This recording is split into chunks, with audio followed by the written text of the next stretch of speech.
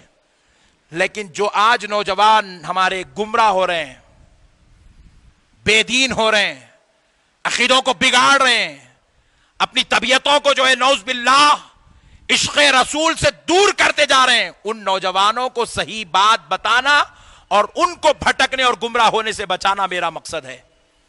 بس اس مقصد کے تحت ایک چیلنج کرتا ہوں.